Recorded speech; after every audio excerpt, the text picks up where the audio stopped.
Hello, everyone, and welcome to another episode of Into the Vault, the show where we reach back into the Disney vault, pull out a movie, and find out if it was a hidden treasure or if it was locked away for our own good.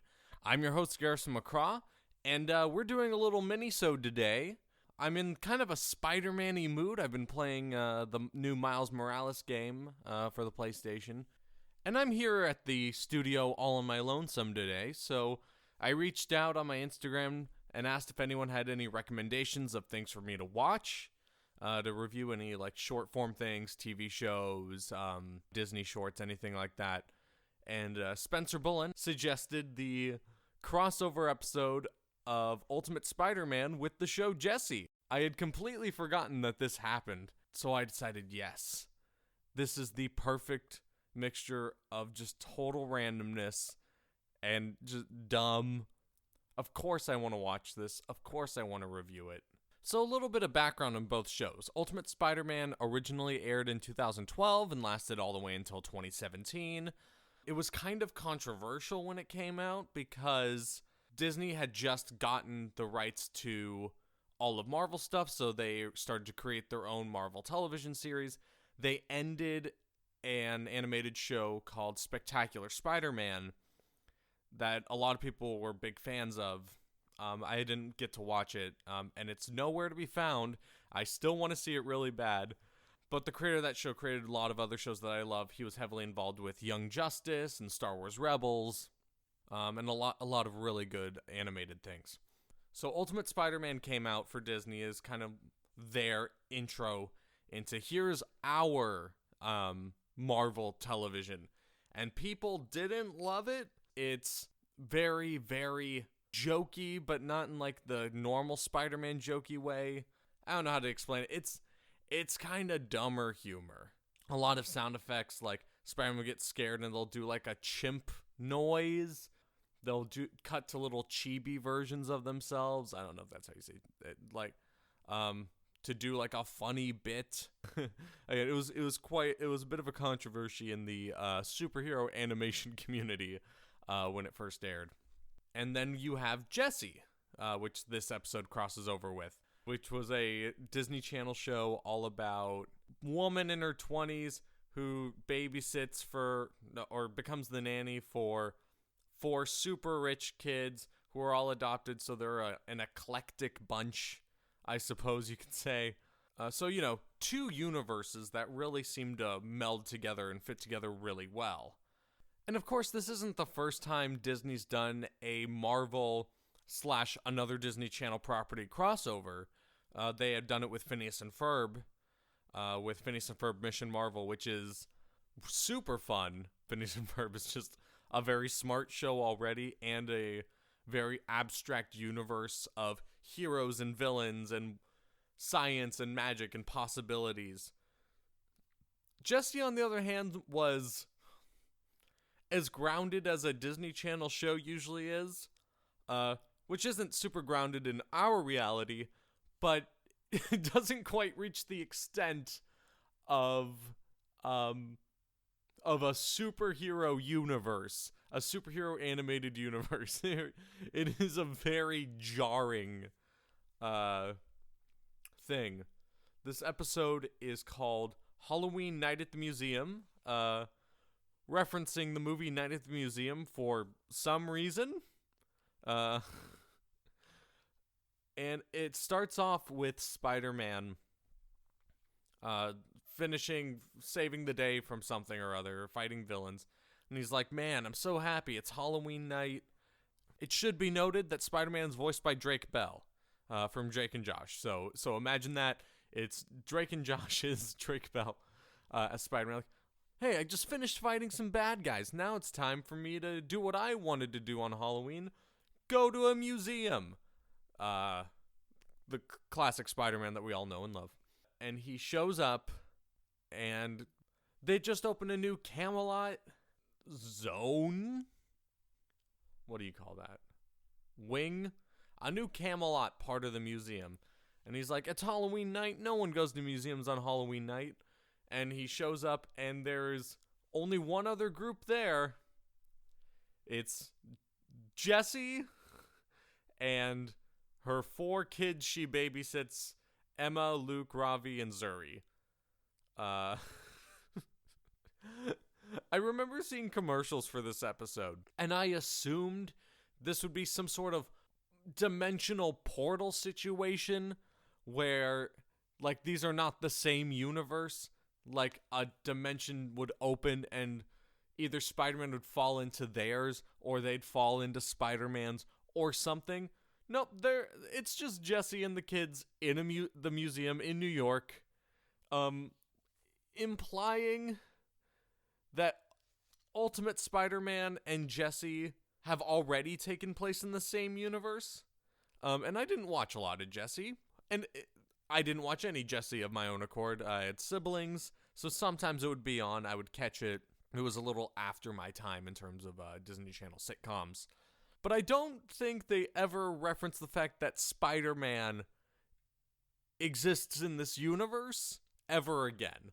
And from other episodes of Ultimate Spider-Man where helicarriers are crashing into New York and giant sand creatures are attacking the city and blowing up vehicles, and evil militias and science corporations, that never gets brought up when Jessie's on a date with a bellhop, but also is supposed to be taking care of some kids or whatever happens in those episodes.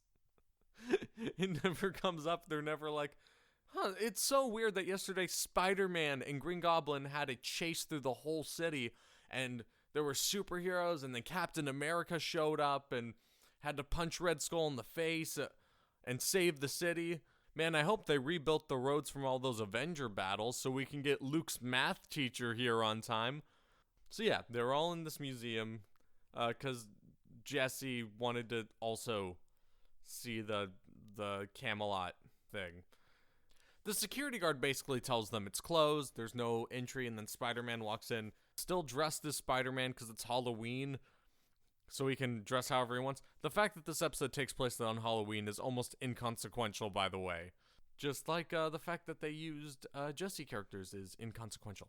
So Spider-Man's there, and the guard won't let him in because the museum's closed. And while the guard's talking to Spider-Man, Jessie and all the other kids sneak past the guard.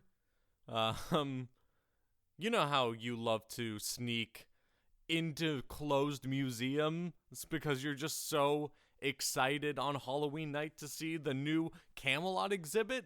You know how every person reacts like that. Totally normal. And knowing what I know about the Jessie kids, I know that all 4 of them would be super down to spend their day in a museum. Especially, it just doesn't make any sense. It's so nonsensical. One of them knocks over a statue holding a sword, and the sword has a magical gem. So Jessie, like, puts the statue back up and picks up the sword to put it back. And the gem activates some magic, and Morgan Le Fay, the evil witch from Arthurian legend, arrives and is like, thank you for freeing me. Now I'm gonna take over the world and plunge it into darkness. And upon their very first sight of seeing magic happen before their eyes, like real, actual, otherworldly forces, they're all a little surprised and a little taken back. Spider-Man sees there's some problems, and he jumps in there. And Morgan Le Fay uses her magic to close off the entire museum and transform it to look a bit like a medieval castle on the inside. I think I watched this entire episode just 10 minutes ago, and the details are already so fuzzy because it's all so fast and also so random. And then starts bringing things to life, like the dinosaur exhibits and the cavemen exhibits. So Spider-Man and Jessie wielding this sword, and the kids doing pretty much nothing the whole time. Are like, let's escape by running into the place with the part of the museum with the planes. Oh no, there's dinosaurs. Oh, let's try and do this thing. Oh no, it's Morgan Le Fay. Spider-Man shoots some webs at her. And the rest of the episode goes by so quick, and it's just a series of action and little jokes by everyone. And it's so hard to actually focus in on what's happened. Like, nothing substantial happens. It's mostly just filler like that for the entire middle. So at one point, one of the boys who's, I'm not going to say if he is or isn't an Indian stereotype. I don't know if that's for me to judge. I believe I have seen some argue that he is an Indian stereotype, and perhaps someone else with more expertise than me has a more definitive answer one way or another. But some of it definitely feels a bit strange. The moment where they're attacked by cave people and they feel like they might be eaten, he says, "I feel like we're all about to be human tiki masala." It certainly felt a little wrong. Oh man. Oh guys, this one was, it's just so weird. So weird. So he's the owner also, I should have mentioned, of a kimono dragon that he carries around with him everywhere he goes. And Morgan Le Fay's magic turns that into a dragon. So Spider-Man's now fighting this Komodo dragon now being a real dragon. And the boy's like, no, please don't hurt it. I think it's a girl. She's my pet. Please don't hurt her. And Spider-Man's like, oh, I'll try not to, but she's trying to breathe fire at me and I'm allergic to catching on fire. And then they win her over with the power of love. So Jessie starts to face off with with Morgan Le Fay using the sword, and she's holding her own. And then Spider-Man and all the kids come in riding a dragon, and they beat her, and they put the sword back, and they send Morgan trapped back into the magical trap dimension that she came from. And Jessie's like, Spider-Man, you're not so bad. And he's like, neither are you. You guys are pretty cool. I'll see you later. And Jessie's like, hey, it's Halloween, and we didn't get to trick or treat because we were trapped in a museum. Think you could do something for us? And it cuts to all of them standing on the helicarrier. Because I suppose Spider-Man, for reasons that cannot be explained, they're all just on the helicarrier now. How Spider-Man got them all there, snuck them past S.H.I.E.L.D. security. It was flying, by the way, so he either flew them up, or the helicarrier was landed in a secret S.H.I.E.L.D. base, probably not New York, and Spider-Man snuck them in the next morning and got them on, and then it flew up, and then that's where we see the shot of them going, whoa, we're on the helicarrier. There's no personnel on the helicarrier's deck. It's just Spider-Man, Jessie, and these 4 kids, and a Komodo dragon of the top spy agency in the world. And Spider-Man's like, just don't tell Nick Fury. So some fun things. That's the whole episode. That's it. That's everything that happens. Wow. A few things of note. Jessie threatens Spider-Man with the sword at one point. This is supposed to be our likable hero. Number 2, Siri, which is one of the little girls, is dressed as Doc Ock for Halloween, which would make more sense if they jumped from another dimension where Spider-Man was a fictional character, but no, this is their world where Doc Ock is a literal, at minimum, high-end thief, but potentially murderer. He kills people in most incarnations, so she's dressed as a real-world murderer, or potential murderer. And in this moment, I'm starting to realize something, because I was like, people don't dress as weird, colorful characters in real life, like based on real people, if they're like bad people. And then I was like, no, I saw plenty of like costumes out there at Spirit Halloween for like Tiger King, like Joe Exotic and Carol Baskins, who, even if not confirmed killers, either one of them, definitely have the potential for it, and definitely are horrible, bad people. But they're colorful characters, people dress up like them. So I guess it does match real life, but it still bothers me. It still is very bothersome. In terms of other trivia and fun facts about this, Jessie and Spider-Man, according to this, take place in the same universe. Jessie has crossed over with other things other than just Spider-Man. You have Jessie crossing over with Austin and Ally. She crosses over with Good Luck Charlie. She crossed over with Sweet Life of Zack and Cody. Sweet Life of Zack and Cody have crossed over with Hannah Montana. Have crossed over with Wizards of Waverly Place. They've crossed over with That's So Raven, Wizards of Waverly Place, Hannah Montana. Yeah. So all of these shows, Jessie now's a spin-off Bunked, which is still running. So this universe still continues to this day. So there's this multiverse of Disney Channel shows that now you have to shove Ultimate Spider-Man, which is crossed over with a few other Avengers shows, either Earth's Mightiest Heroes or Avengers Assemble, meaning all of the Avengers are real-life people, high-profile people in the Wizards of Waverly Place and Hannah Montana universe. That means in Hannah Montana's history book, she would have been like, in World War II, there was this thing called the Hydra and Red Skull, and they were fought by Captain America and Wolverine, because the X-Men are in those cartoons as well. So Xavier School for Gifted Youngsters, maybe the Wizards Waverly Place. Like, is Doctor Strange part of the wizard, like, council in the Wizards of Waverly Place universe? These are all things I want and need answers to. I'm not overthinking this. I think I'm underthinking this, if anything. I think this has even more implications than even I'm getting into. This Jessie Spider-Man crossover.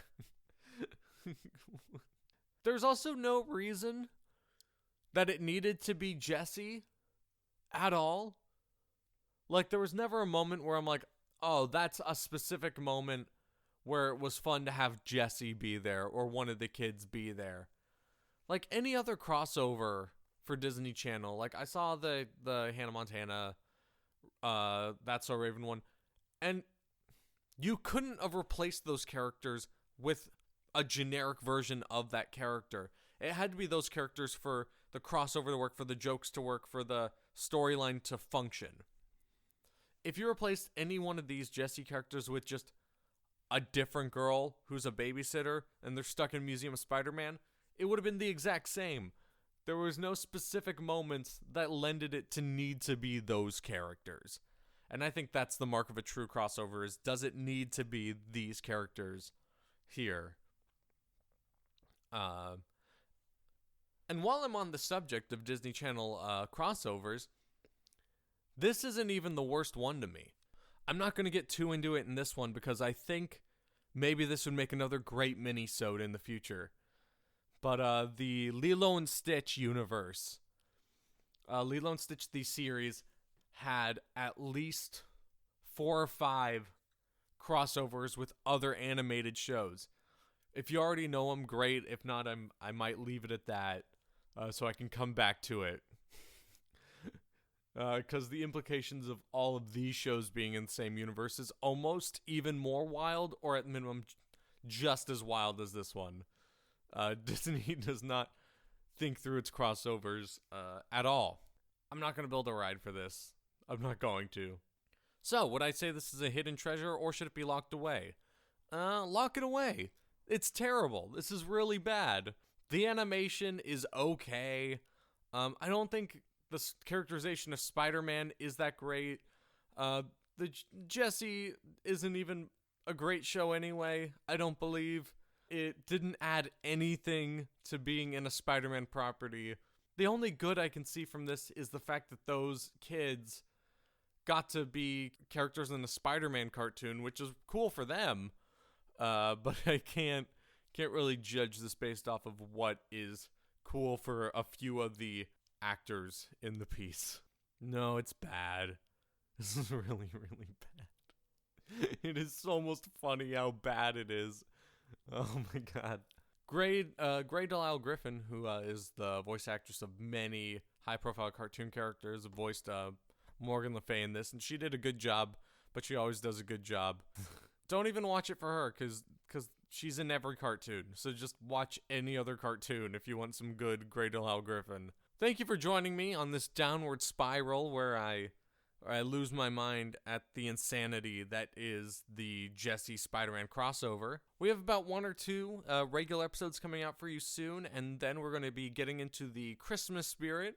I don't know how it is for the rest of the country, but in Florida, Christmas begins on November 1st, because we live by theme park calendars, and that's when theme parks decide it's Christmas. So my tree's already up. I just strung up some lights out on my front porch. It is a crisp 68 degrees. So I got the jacket on and a cup of cocoa on its way. If you like the show, you can follow us at Into the Vault Podcast on Instagram or Into the Vault Podcast on Facebook as well. You can write us a review on the Apple Podcast app. It really helps out the show, helps us expand and broaden our reach. A written review is always appreciated. Thank you to everyone who's written one. I've had a nice surge of them come in recently, and I'm very grateful. They're awesome and they're wonderful, and I couldn't be more appreciative of that. So thank you so much. And if you'll excuse me, I'm going to think of what could possibly be a more insane crossover. Like Teletubbies and Seinfeld? That's more sane than... I'll figure it out.